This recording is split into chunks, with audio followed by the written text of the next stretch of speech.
అనకాపల్లి జిల్లా నక్కపల్లిలోని హోంమంత్రి నివాసం వద్ద మహానాడు పోస్టర్లు రాష్ట్ర హోంమంత్రి వంగలపూడి అనిత ఆవిష్కరించారు. అనంతరం నిర్వహించిన మీడియా సమావేశంలో మంత్రి మహానాడు ఏర్పాట్లు, పార్టీ కార్యక్రమాలు, రాష్ట్ర రాజకీయాలపై కీలక వ్యాఖ్యలు చేశారు.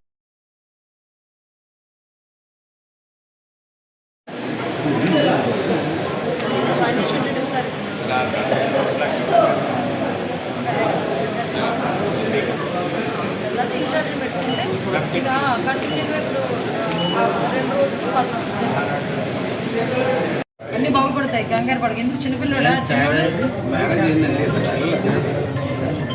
ఏ క్యాన్సర్ వచ్చింది?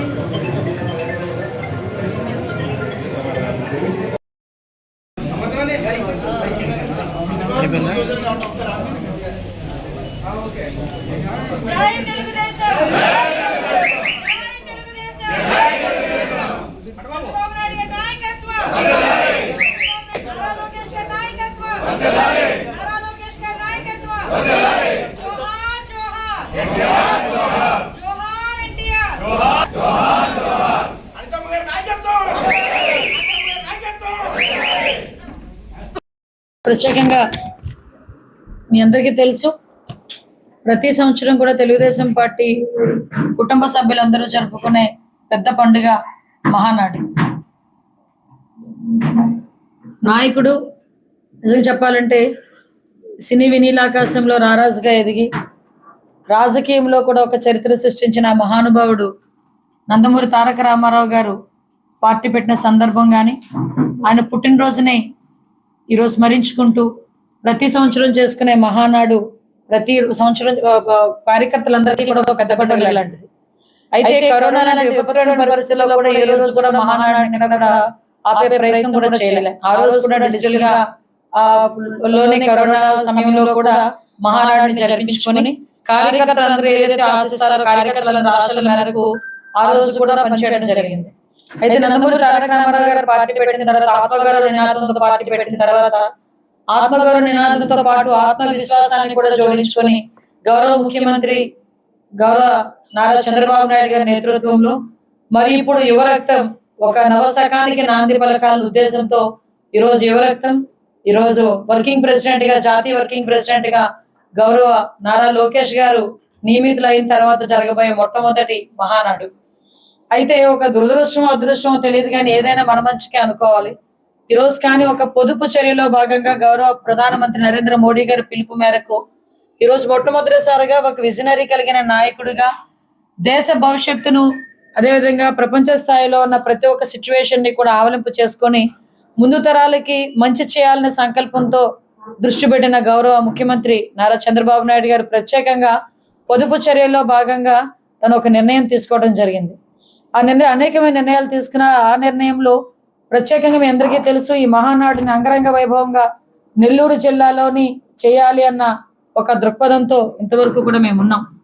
అయితే ఆ నెల్లూరు జిల్లాలో జరగబోయే కార్యక్రమంకి ఒక అన్ని ఏర్పాట్లు చేసుకుంటున్న తరుణంలో గౌరవ ప్రధానమంత్రి నరేంద్ర మోడీ గారు ఇచ్చిన పిలుపు మేరకు గౌరవ ముఖ్యమంత్రి గారు ఆ దిశగా ప్రయాణించి ఈరోజు మొట్టమొదటిసారిగా తన క్యాన్వాయ్లో ఉన్న వెహికల్స్ 50% చేసుకోవడం, అదేవిధంగా నారా లోకేష్ గారు కూడా తన క్యాన్వాయ్లో ఉన్న వెహికల్స్ 50% చేసుకోవడం, అదేవిధంగా మేమందరం కూడా మా క్యాన్వాయ్ అంతటిని తగ్గించుకోవడం, ఎంత మేరకు ఖర్చులు తగ్గించాలనే ఉద్దేశంతో చాలా మంది మంత్రులు కానీ, ఎమ్మెల్యేలు కానీ సైకిల్ మీద, బ్యాటరీ వెహికల్స్ మీద వెళ్తున్న సందర్భాన్ని కూడా మీరు చూసారు. ఇటువంటి తరుణంలో మహానాడు అన్నది చాలా మంది ఎక్కడ పూలప్ అయ్యే పరిస్థితి, అదేవిధంగా చాలా వెహికల్స్ అని రావాల్సిన పరిస్థితి, ఫ్యూయల్ కన్సంప్షన్ కూడా ఎక్కువ అవుతుంది. మనం ఏది జరిగినా మనతోనే స్టార్ట్ అవ్వాలి. అందరికందరూ నేనొక్కడిని ఆదా చేస్తే సరిపోతుందా, మిగతా వాళ్ళు ఆదా చేయకపోతే సరిపోతుందా అనుకునే తరుణం కాదు. ప్రతి ఒక్కరి బాధ్యతగా గుర్తించి చేయాలనే ఉద్దేశంతో ఈ మహా పండుగని ఒకే ప్లేస్ లో కేంద్రీకృతం కాకుండా ఈరోజు, అందుకే అన్నాను ఇందాక అదృష్టం అని, డిఫరెంట్ ఏరియాస్ లో ఈ రోజు పెట్టుకోవడం జరుగుతుంది.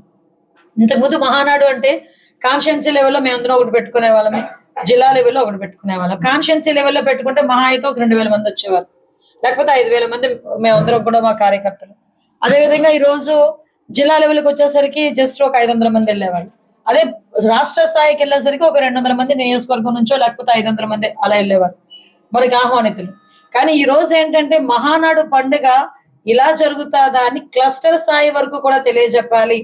క్లస్టర్ స్థాయిలో ఉన్న ప్రతి ప్రజానీకానికి కూడా మహానాడు పండుగ ఎలా జరుగుతుందో చూపించాలి ఉద్దేశంతో, క్లస్టర్ ఇన్ఛార్జీలను కూడా బలోపేతం చేయాలనే ఉద్దేశంతో ప్రతిరోజు కూడా ప్రతిసారి కూడా అధికారం ఒకే దగ్గర కేంద్రీకృతం అవ్వకుండా క్లస్టర్ స్థాయిలో ఉన్న నాయకుడిని కూడా నాయకత్వ పటిమ బయటికి తీసుకురావాలి.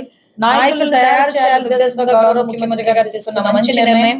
దానికి కొంచెం ఇబ్బందులు ఎదుర్కొన్నప్పటికీ కూడా ఏమి ఇబ్బంది కాదు. గౌరవ నాయకుడు మా నాయకుడు చెప్పిందే వేదం అన్నట్టుగా ఈ రోజు రాష్ట్ర స్థాయిలో దగ్గర 1840 క్లస్టర్లకి గాను రోజు ప్రతి ఒక్క దగ్గర కూడా రోజు మహానాడు జరగబోతుంది. ఇప్పటి వరకు మహానాడు అంటే స్టేట్ లెవెల్ అంగరంగ వైభవంగా ఒకటి దగ్గర జరిగితే ఈరోజు ప్రతి క్లస్టర్ పరిధిలోని కూడా అంగరంగ వైభవంగా చేయడానికి శ్రేణులందరూ కూడా సిద్ధంగా ఉన్నారు. ఈ రోజు మన పైక్రోపేట నియోజకవర్గంలో చూసుకుంటే పాములవాక ఒకటి, కోటవరిట్ల ఒకటి, అదేవిధంగా పైక్రోపేట టౌన్ ఒకటి, మంగవరం, పాల్తేరు, ఉద్దండపురం, నక్కపల్లి టౌన్, వేంపాడు, పెదగుములూరు, ఎస్రాయవరం. సో మొత్తం 10 ప్లేసుల్లో ఈరోజు ఈ ప్రోగ్రామ్ జరుగుతుంది, మహానాడు జరుగుతుంది.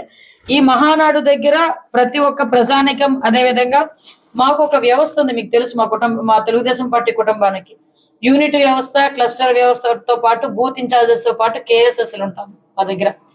ప్రతి కేఎస్ఎస్ వాళ్ళు కూడా ఈ రోజు అందరూ ఆహ్వానితులు. ఈ రోజు వాళ్ళు వీళ్ళు ఆహ్వానితులని కాదు, ప్రతి ఒక్కరు ఆహ్వానితులే.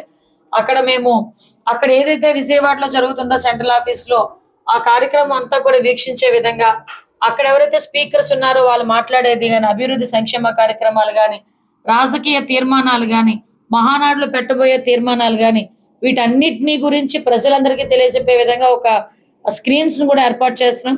వాటి పరంగా లైవ్ టెలికాస్ట్ కూడా అవుతుంది. ఇది కూడా చాలా క్లియర్ గా సార్ చాలా క్లియర్ గా చెప్పారు. 6 hours program daily 2 days, 27th and 28th. Morning 3 hours, afternoon 3 hours. అంటే మార్నింగ్ 10 o'clock నుంచి 11:30 వరకు జరుగుతుంది. మళ్ళీ అగైన్ 12 o'clock నుంచి 1:30 వరకు. మళ్ళీ 1:30 to 2:30 lunch break, 2:30 to 4, again 4:30 to 6 o'clock కి క్లోజ్ అవుతుంది. సో దీనికి తగ్గట్టుగానే ప్రతి ఒక్క అంటే ఈరోజు మెయిన్ మహానాడు కన్నా భిన్నంగా హైబ్రిడ్ మహానాడు ఈరోజు చేసుకోబోతున్నాం. ఈ హైబ్రిడ్ స్థాయిలో మహానాడు చేసుకోవడం నిజంగా అంటే నేను 2013లో పార్టీలోకి వచ్చిన తర్వాత ఏ రోజు కూడా మహానాడు మిస్ అవ్వలే. బై గాడ్స్ గ్రేస్ ప్రతి మహానాడులోని కూడా ఆ మహానుభావుడు దయ వల్ల, గౌరవ ముఖ్యమంత్రి గారి ఆశీర్వాదం వల్ల ఏదో ప్రతి మహానాడులో మాట్లాడే అవకాశం వచ్చింది. అదేవిధంగా ఈ రోజు ఇంత కేంద్ర స్థాయి అంటే క్షేత్ర స్థాయిలో ఈ రోజు మహానాడు జరుపుకోవడం కూడా నిజంగా చాలా ఆనందంగా ఉంది.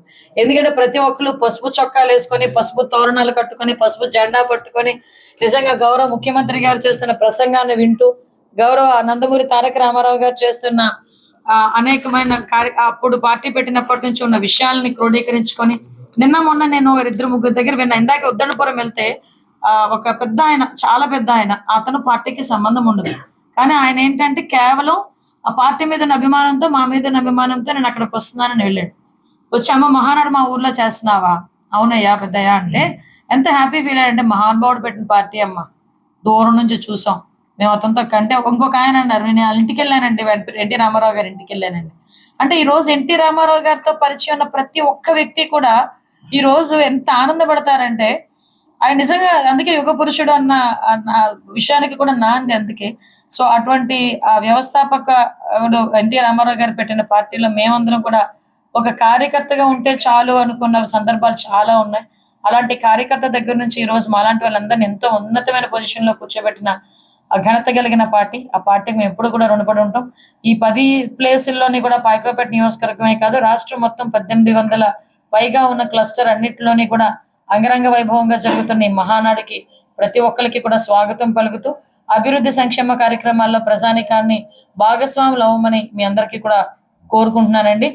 ఈ రోజు మన నియోజకవర్గం తరఫున కొన్ని తీర్మానాలు కూడా మేము పార్టీ ఆఫీస్ కూడా పంపించుకోవాలి.